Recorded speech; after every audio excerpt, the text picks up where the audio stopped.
सूत्र 97 18वां प्रकरण है। आज हमें बता रहे हैं, इसमें छोटा सा है।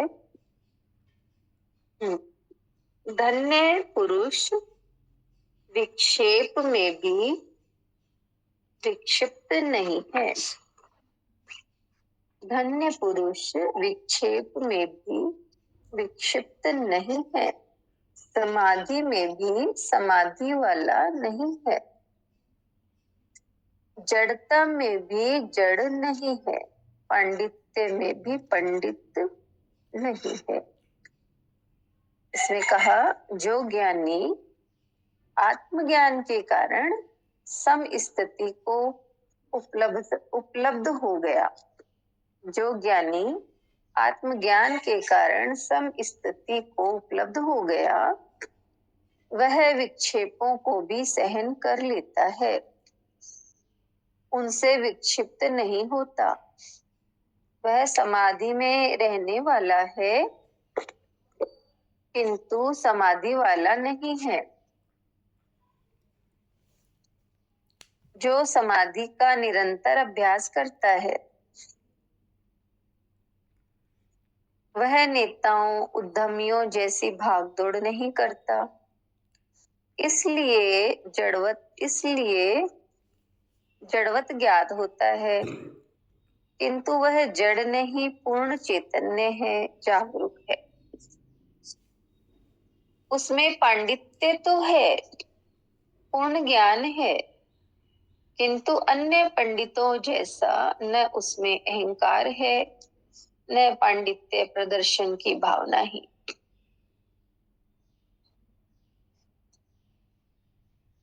वह तर्क वितर्क में विश्वास न करके ज्ञान को सहज एवं स्वाभाविक रूप से जीता है।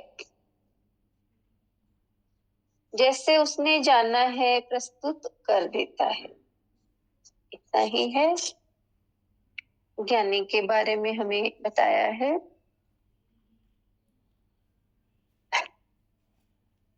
आत्मज्ञान होने के कारण वो समभाव में रहता है, जिससे वो विक्षेपों को भी सहन कर लेता है। जीवन में विक्षेप आते हैं, विपरीत परिस्थितियां आती हैं,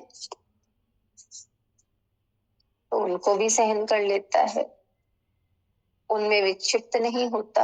यानी उसके मन उन परिस्थितियों में रुकता नहीं है, बल्कि निर्मल धारा की तरह बहता रहता है। वो समाधि में रहने वाला है, लेकिन समाधि वाला नहीं है जो समाधि का निरंतर अभ्यास करता है। यानी समाधि में स्थित हो, समाधि बनी ही रहती, समाधि में ही है। समाधि लगाने का प्रयास करने की आवश्यकता नहीं है उसे। और नेताओं और इन उद्यमियों के जैसे भागदौड़ नहीं करता। इसका मतलब वो जड़ नहीं, लगता है कि जड़ जैसा है, कुछ नहीं कर रहा, वो पूर्ण चैतन्य है। और पंडितों, उसमें पूर्ण ज्ञान तो है, पांडित्य तो है, लेकिन वह पंडितों के जैसे उनका अहंकार भी नहीं करता, ना ही उसके अंदर वो अपनी पांडित्य यानी मैं श्रेष्ठ हूं ये दिखाने की भावना नहीं है। वो तर्क वितर्क में भी नहीं जाता। उसने जैसा जाना है वो उसे प्रस्तुत कर देता है। तो ये ज्ञानी के बारे में हमें बताया है।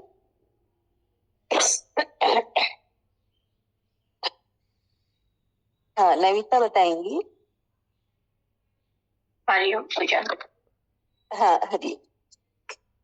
हाँ, आज के सूत्र में बताया कि जैसे ज्ञानी आत्मज्ञान को उपलब्ध हो गया, तो आत्मज्ञान के कारण कहा कि वो सम स्थिति में रहता है।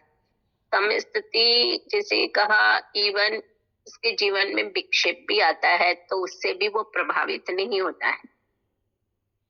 और साथ में कहा कि उसके हमेशा मतलब वो समाधि में ही रहता है, यानी नेचुरलिटी स्वभाव से ही उसकी समाधि लगी हुई रहती है। उसको समाधि के लिए कोई अभ्यास नहीं करना पड़ता, या कुछ कोशिश या एफर्ट बोले वैसा कुछ नहीं करना पड़ता, नेचुरल वो समाधि में ही रहता है। तो समाधि में ही रहने के कारण मतलब बाहर से जैसे वो उसकी भागदौड़ बंद हो जाती है तो देखने को वो जड़वत जैसा लग सकता है, लेकिन जड़वत नहीं होता है, वो पूर्ण चैतन्य होता है। जैसे कि महात्मा बुद्ध के लिए सुना है ना कि वो सोते हुए भी जागृत अवस्था में है, कि करवट भी नहीं बदलते थे,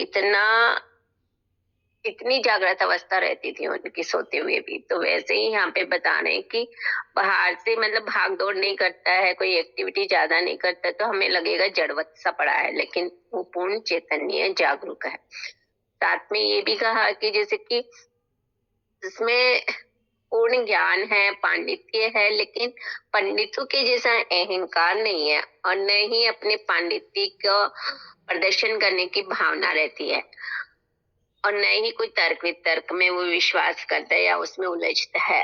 बस जैसा उसने पाया वैसा वो सहज उसको प्रस्तुत कर देता है, स्वाभाविक रूप से, एक्स्ट्रा कुछ नहीं रहता उसमें।